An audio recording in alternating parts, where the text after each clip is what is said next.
3 वेळा 10 थर लावले पण जय जवान पथकाची गिनीज बुकमध्ये नोंद झालेली नाहीये। जय जवान गोविंदा पथकाकडून नाराजी व्यक्त करण्यात आली आहे। आमच्यावर अन्याय होतोय असंही त्यांचं म्हणणं आहे। या गोष्टी आम्हाला न पटण्यासारख्या आहेत असंही जय जवान पथकानं म्हटलंय।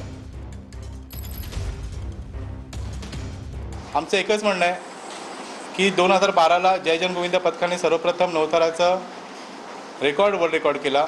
आज त्याच मैदानात देखील जय जवान गोविंदा पथकाने 10 थर लावलेले आहेत। मग एकाला न्याय आणि दुसऱ्यावर अन्याय हे का आणि कशासाठी?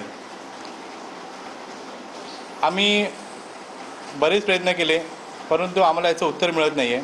आम्ही निखिल शुक्लांजीशी पण संवाद साधला पण त्यांचा रिप्लाय आम्हाला मिळाला नाही आहे आणि कुठेतरी या गोष्टी आम्हाला न पडण्यासारख्या आहेत। आम्हाला कुठेतरी अन्याय केला जातोय। मला या खेळामध्ये राजकारण आणायचे हे भविष्यामध्ये उद्या जय जवानने अजून काही विक्रम केले तर त्यांना सपोर्ट करण्यासाठी मी पुढे राहणार, परंतु कुठलाही कॉन्टेक्स्ट न बघता जर आपण राजकारण करत असाल तर ते चुकीचं आहे हे मी आपल्याला या ठिकाणी सांगतो। आणि ज्या गोविंदा पथकाने असे आरोप केलेत की आम्ही लावू, तर 2012 साली सुद्धा त्यांना दहीहंडीच्याच मैदानावर दहीहंडीच्याच दिवशी गिनीज वर्ल्ड रेकॉर्ड मिळालं होतं।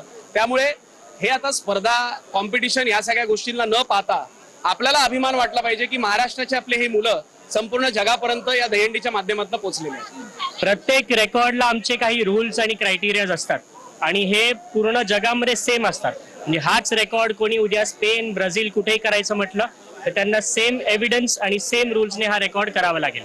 आता या रेकॉर्डसाठी जे क्रायटेरिया आम्ही सेट केलेले त्याच्यामध्ये हा रेकॉर्ड मेजर केला जातो की किती थर लागतात त्याच्यावरनं तो रेकॉर्ड फक्त आणि फक्त थरांवरती मेजर केला जातो।